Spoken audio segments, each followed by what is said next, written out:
Fala aí pessoal, tô eu aqui dando continuidade ao vídeo que começou lá no canal do Fábio Duque, o canal chamado Luthieria de Banheiro. Se você não conhece, tá aqui em cima o link e também aqui na descrição para você ir até lá e ver o primeiro vídeo dessa série que está sendo feito em parceria com esse canal. E eu queria aqui falar para vocês um pouco mais de detalhes a respeito da parte técnica do circuito. Nós estamos trabalhando com circuito integrado. O circuito integrado ele traz uma série de facilidades, principalmente no tocante a questões para o iniciante, onde você não lida com uma série de componentes, como nós chamamos os componentes discretos, esse monte de componente espalhado, está tudo integrado em uma única cápsula, aonde nós precisamos alguns poucos componentes no entorno desse circuito integrado, tão somente isso.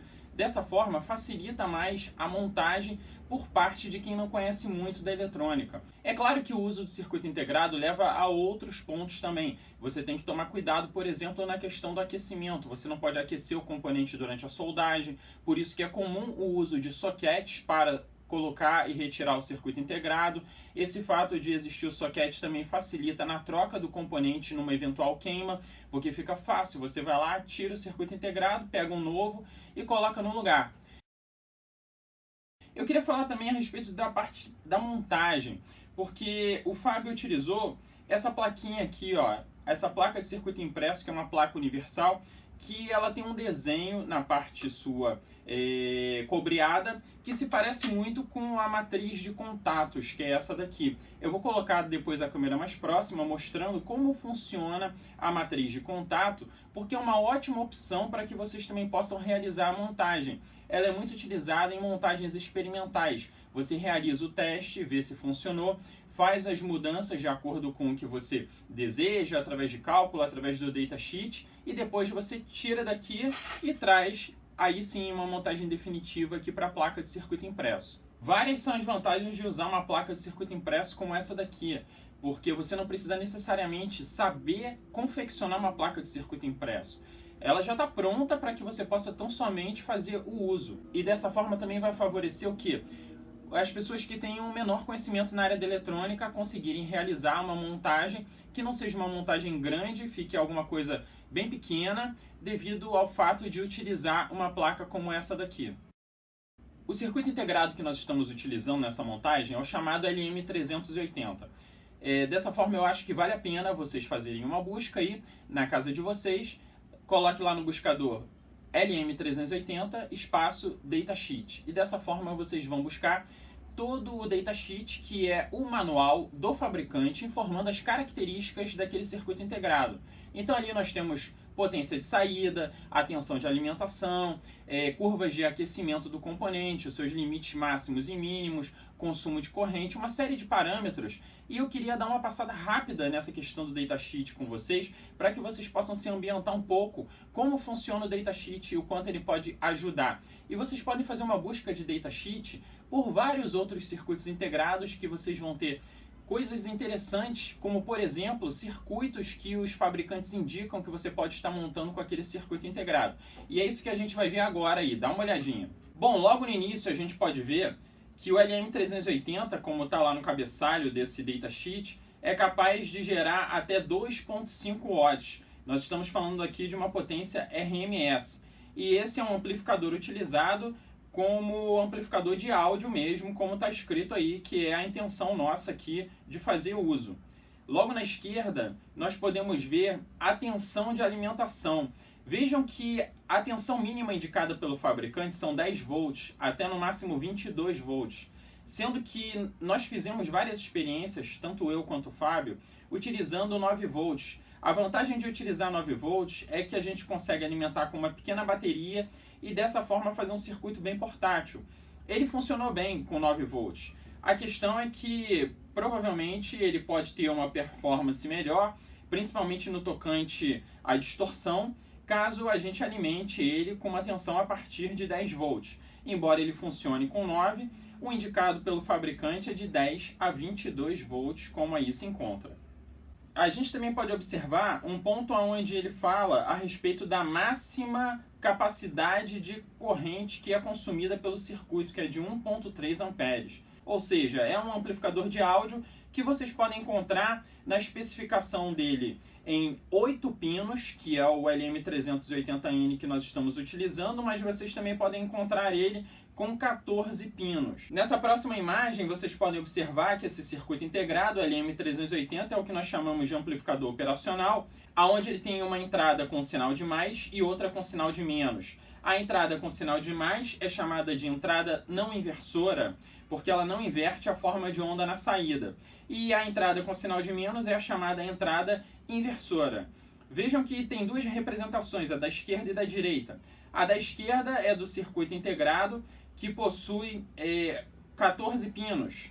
E a da direita é do circuito integrado, que possui tão somente 8 pinos, que é o circuito integrado que eu vou utilizar aqui nas minhas montagens. Mais adiante, nós podemos ver uma representação do que existe dentro do circuito integrado. Vejam a miniaturização. A seguir, nós temos uma tabela. Essa tabela fala a respeito da alimentação, da máxima corrente consumida. Nós temos também a temperatura de armazenamento dele, assim como a temperatura de operação. Na tabela seguinte, temos algumas características elétricas, como por exemplo, aí a gente pode encontrar a potência de saída dele, de 2.5 watts RMS, isso trabalhando com uma impedância de 8 ohms na saída. Vejam que existem uma série de características, né? Eu estou passando somente pelas mais básicas, algumas principais, para que vocês possam ter uma ideia do quanto o datasheet pode ajudar na análise de um componente eletrônico. Vejam vocês que esse circuito integrado ele não é muito apropriado para se colocar um dissipador de calor. Dissipador de calor para ajudar exatamente isso, a se livrar do calor e diminuir a temperatura interna do componente. Porém, é possível construir com uma pequena chapinha de alumínio metálica.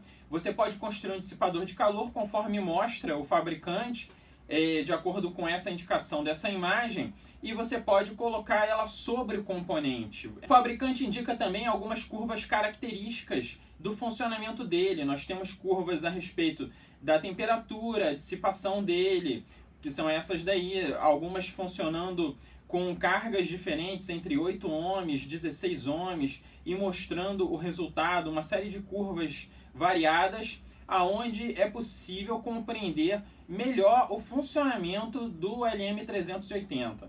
Na página seguinte, nós temos o que? Temos aplicações típicas que o fabricante indica. Por exemplo, esse circuito amplificador é indicado para amplificar o sinal, por exemplo, de um toca-discos, onde nós temos um circuito muito pequeno. Ele tem um controle de volume na entrada, tem também um controle de tonalidade, é o segundo potenciômetro que está indicado. E além disso, nós temos tão somente mais alguns componentes e o restante ligado no pino 8 no alto-falante. Vejam que é um circuito muito simples de ser montado, muito parecido com o circuito que nós vamos estar montando daqui a pouco. Alguns circuitos integrados têm a particularidade de poderem funcionar em uma configuração chamada configuração de ponte, ou no inglês bridge. E dessa forma, você usa dois circuitos integrados, um trabalhando com a amplificação do semiciclo positivo do sinal e a outra com semiciclo negativo. E finalmente nós temos o layout físico do componente, onde é possível observar as medidas desse componente dos dois circuitos integrados, do circuito integrado que possui 8 pinos, assim como do circuito integrado que possui 14 pinos. Bom, então aqui eu tenho o circuito já montado no protoboard, só que eu vou desmontar o circuito e vou montar com a câmera mais próxima para que vocês possam observar o passo a passo da montagem. Vocês verão que é muito simples. Antes disso, eu vou mostrar para vocês, também com a câmera aqui próxima, como está montada a matriz de contatos para que vocês possam observar ela internamente, inclusive, compreendendo melhor como ela funciona e dessa forma sabendo como inserir os fios aqui. Fios esses que é muito comum nós utilizarmos os chamados jumpers, que são esses fiozinhos, e hoje em dia você consegue facilmente comprar esse fiozinho pronto em diferentes tamanhos, e ele já tem na sua pontinha uma partezinha plástica que facilita o que? A inserção e a retirada do jumper na matriz de contato. Ou então, é claro, você pode utilizar qualquer fio que você tem em casa, preferencialmente fio rígido, que dessa forma ele entra melhor na matriz de contato. Então agora, câmera aqui próxima para que a gente possa entrar nesses detalhes da montagem e vocês acompanharem. Vamos lá! Então, gente, essa daqui é a matriz de contatos. Essa matriz de contatos é uma matriz de contatos pequena, mas vocês podem estar encontrando em diferentes tamanhos, como, por exemplo, esse tamanho daqui. O funcionamento é muito parecido. Analisando essa matriz de contatos, o que nós temos é o seguinte: nós temos aqui no meio um separador dos pinos que estão desse lado para os pinos que estão desse outro lado. Dessa forma, tudo que está ligado desse lado não está em ligação elétrica com esse. Mas não somente isso, os pinos de cada um dos lados estão ligados de forma vertical, ou seja, esses pinos estão interligados eletricamente, esses interligados eletricamente e esse não está interligado com esse. Ou seja, tão somente esse lado vertical está interligado. E essa parte vertical não está ligada eletricamente a essa outra aqui, ou seja, existe uma separação. Isso pode ser melhor percebido quando eu viro a matriz de contato. E aqui eu posso ver que eu tenho uma série de buracos onde existem esses pedacinhos de metal, e esse metal indica que todo mundo está interligado eletricamente. Mas esse não está interligado a esse, não está interligado a esse e nem a esse. Da mesma forma, eu tenho aqui em cima as outras ligações. Essa parte preta é uma parte que é uma cola, porque quando você desmonta ele, dependendo de como você compre a sua matriz de contato, pode ser que seja algo assim, onde aqui por baixo você tem uma cola prendendo a matriz de contato a uma base. Mas se nós olharmos mais a fundo aqui, nós veremos o quê? Veremos que a mesma parte metálica que fica aqui embaixo está aqui em cima e essa parte separa eletricamente esses dois lados. Visto isso, quando nós formos fazer a ligação dos componentes, por exemplo, ligando um fio, se eu ligar o fio aqui e aqui, resumindo, estou ligando ele no próprio local onde ele já está ligado eletricamente, ou seja, isso aqui não tem o menor sentido, mas isso aqui tem, tá? Da mesma forma que isso aqui também tem. E isso daqui também é uma ligação possível, mas quando eu faço isso aqui, novamente eu estou fazendo uma ligação que eletricamente já existe aqui embaixo, essa terminação já está ligada dessa forma. Algumas matrizes de contato ainda tem essa outra parte aqui, que é uma parte onde nós temos um lado negativo e positivo. Essas trilhas elas estão interligadas dessa forma, ou seja, o vermelho corresponde a essa parte toda interligada e o azul, que é o negativo, a essa parte daqui.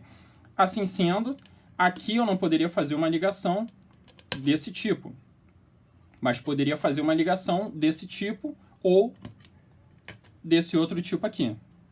A placa de circuito impresso, como vocês podem observar, esse tipo de placa, porque existem vários padrões, esse padrão se parece muito com a montagem da matriz de contato, onde eu tenho esses pinos ligados verticalmente, aqui eu tenho outros ligados verticalmente, e aqui no meio eu tenho algo que não existe na matriz de contato aqui no meio, mas eu tenho eles ligados de forma horizontal. São duas trilhas bem longas ligadas de forma horizontal, de fora a fora da placa de circuito impresso. Bom, pessoal, aqui nós temos os componentes que nós usaremos na montagem. São poucos componentes. Aqui nós temos o circuito integrado, o LM380.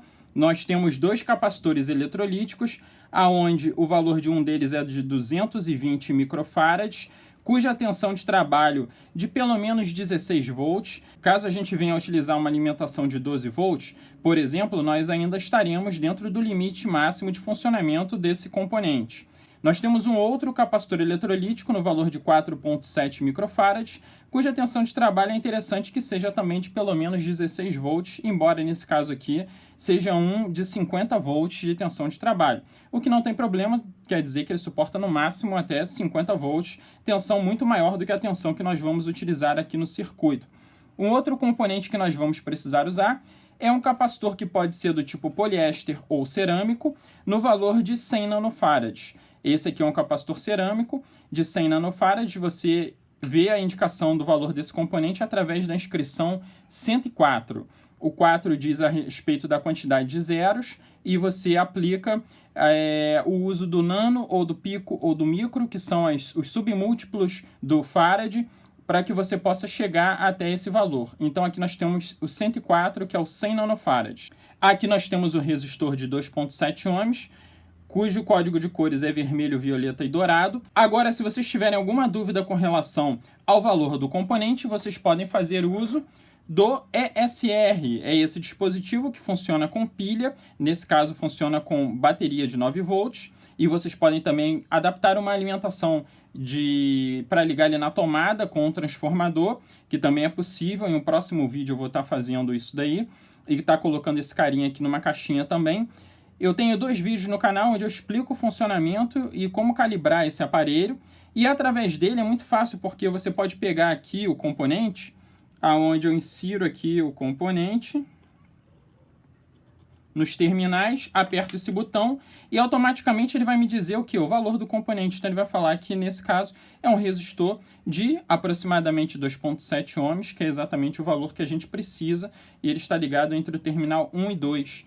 E isso daqui, na verdade, você pode utilizar para vários componentes. Podemos botar aqui, por exemplo, o capacitor eletrolítico, e dessa forma nós também teremos a medida do capacitor eletrolítico, ou mesmo esse outro capacitor, que os capacitores cerâmicos e poliéster, eles têm um pouquinho de uma característica mais específica no que diz respeito à medição dos seus valores. Porém, isso aqui era só uma informação a mais que eu queria trazer.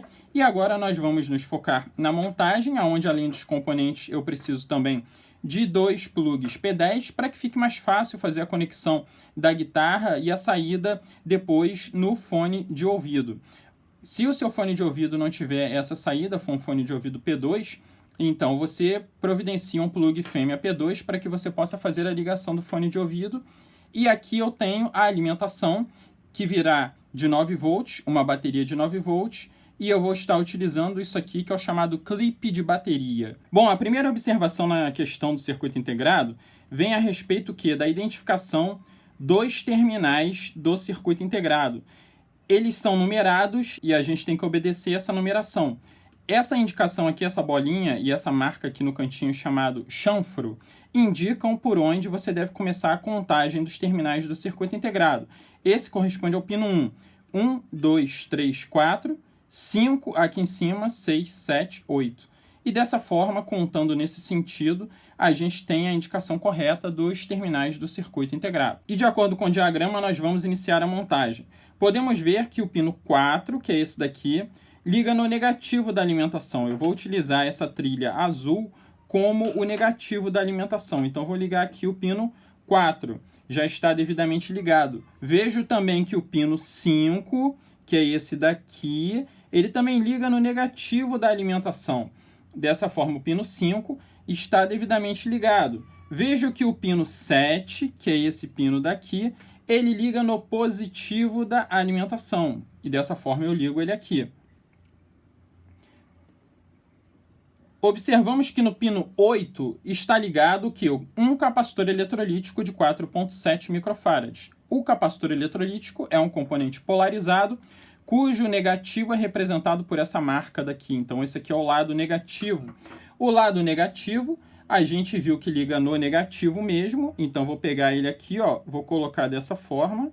Está aqui, o lado negativo está ligado na trilha negativa. E nós temos que o outro lado do capacitor, que eu vou colocar um jumper aqui, está ligado no pino 8. Esse aqui é o pino 8. Então, temos aqui o pino 8 devidamente ligado. Nós temos que a saída para o alto-falante está localizada no pino 6. O pino 6 está aqui. Então, esse daqui será o fio que vai ligar na saída do alto-falante. Mas vejam que antes do alto-falante nós temos um capacitor de 220 microfarads, que é esse aqui, cujo lado negativo, conforme eu disse, é esse daqui. E nós devemos ligar no pino 6 o lado positivo. Então, nós ligaremos dessa forma aqui. Após isso, o outro lado, que é o lado negativo do capacitor, vai ligar na saída do alto-falante. Então, aqui nós temos a ligação do alto-falante, a primeira ligação do alto-falante. A outra ligação do alto-falante é no próprio negativo. Então, aqui já podemos ligar o alto-falante ou fone de ouvido. Essa é a ligação. Também no pino 6, nós devemos ligar o quê? Devemos ligar o capacitor, que é esse capacitor aqui de 100 nanofarads. Então, eu sei que o pino 6 saiu daqui nesse fio vermelhinho, ligou aqui no capacitor eletrolítico, então aqui pelo meio eu vou ligar o que, ó? Liguei o capacitor cerâmico. Tá aqui o capacitor cerâmico ligado. No outro lado do capacitor cerâmico, tem que ligar um resistor de 2,7 ohms, que é esse resistor daqui. Uma observação importante é que resistores a gente compra também pela dissipação, potência de dissipação, que nesse caso podem ser todos os resistores de 1/4 de watt. Na verdade, só tem um resistor, então ele vai ser de 1/4 de watt. É uma potência de dissipação adequada dentro do circuito que nós estamos montando. Então, esse resistor liga um lado no capacitor de 100 nano e o outro lado liga no negativo, que é essa trilha azul. Então, eu tenho aqui o resistor ligado, esse lado no negativo e o outro lado aqui no capacitor de 100 nanofarads. Dessa forma, só está faltando o quê? Está faltando a entrada do sinal. Eu vou pegar um fio aqui, esse laranja, esse jumper. A entrada do sinal é pelo pino 2, tá aqui, e também pelo negativo. Então, eu vou colocar um outro fio aqui no negativo, desse lado aqui. E agora eu tenho o quê? Eu tenho aqui a entrada do sinal, a saída do sinal. Está faltando o quê? Só a alimentação, aonde eu vou pegar aqui o positivo, vou ligar na trilha positiva, o negativo na trilha negativa, que é a trilha azul. Pronto. Agora nós temos alimentação, entrada do sinal e saída do sinal. Podemos já fazer o teste. Sendo que aqui na entrada do sinal, como vai entrar uma guitarra, eu fiz uma adaptação do plug P10 com 2 jumpers, aonde eu vou fazer o quê? Eu vou tirar esse cara daqui e também esse daqui e vou ligar no lugar exatamente esse plug P10. Pino 2 e aqui desse outro lado no negativo, conforme eu havia mostrado agora há pouco. Então eu tenho aqui a entrada do sinal, saída que eu vou ligar num pequeno alto-falante de uma pequena caixa de som que eu tenho aqui, uma caixa de som comercial, tá? Não foi uma caixa de som que eu construí. Ela tem também um tweeter, além de um alto-falante dentro dessa caixa de som. Bom, gente, agora terminada a montagem, o que nós temos? Eu tenho aqui o circuito, a sua saída ligada a essa caixa de som, uma caixa de som da Aiva, onde eu tenho aqui a bateria de 9 volts, que eu vou estar fazendo a ligação. Tem uma guitarra aqui ao meu lado. Esse cabo aqui, ligado ao P10, está ligado na guitarra. Bom, então eu ligo a bateria de 9 volts, ligada a bateria. E eu tenho o som saindo aqui na caixa de som. Uma coisa que vocês podem perceber é que conforme vocês mexem no potenciômetro de volume, tem uma acentuação na amplitude do sinal que vem da guitarra. Dessa forma, você acaba mandando um sinal mais alto do que o circuito consegue compreender. Por vezes, você vai precisar ajustar o seu potenciômetro de volume para que você consiga obter um sinal sem distorção. Porque se eu aumentar o potenciômetro de volume, ó, tá assim, vou aumentar. Diminuir. A distorção começa a ir embora. Pessoal, hoje a gente fica por aqui. Nós montamos o circuito na matriz de contatos, vimos o funcionamento. Agora vocês vão conferir lá no canal do Fábio Duque, no canal Luthieria de Banheiro, que ele vai pegar o circuito que ele montou e vai dar um devido acabamento, colocar de forma que fique mais funcional. Depois, no próximo vídeo, aqui no meu canal, eu vou estar tratando de mais alguns temas, como por exemplo, como eliminarmos ruídos. Nesse caso, nós não tivemos ruído, mas eu estou utilizando um fio muito curto na entrada do circuito integrado e depois eu tenho um cabo blindado. Mas a gente tem que tomar cuidado com essa questão do ruído. E eu vou trazer um exemplo prático que eu mostro para os meus alunos no curso de eletrônica aplicado à música. Eu vou trazer aqui para vocês verem como funciona a gaiola de Faraday na prática e observarem o quanto ela é útil na utilização como blindagem dos equipamentos eletrônicos. O outro tema é a respeito do uso do capacitor na função de capacitor de desacoplamento em paralelo com a fonte de alimentação, que nós podemos estar fazendo uso aqui nesse circuito. Um outro ponto importante é como instalar um controle de volume na entrada desse circuito, uma vez que a gente precisa dele para quê? Para conseguir dosar o sinal que está entrando e dessa forma a gente evitar que exista distorção do sinal devido à amplitude do sinal que possa estar entrando ser muito grande. E por último, mas não menos importante, dá um jeito de transformar isso aqui em algo mais utilizável, algo que fique melhor para que a gente possa utilizar no dia a dia. Esses são os pontos faltantes que eu vou estar tratando no próximo vídeo, depois do vídeo que vocês vão conferir lá no canal do Fábio. Gente, agradeço aí por terem acompanhado, curtam o vídeo, inscrevam-se no canal e a gente se vê aí em breve. Fábio, agora é contigo, segue aí, um abraço para vocês e até lá. Tchau, tchau!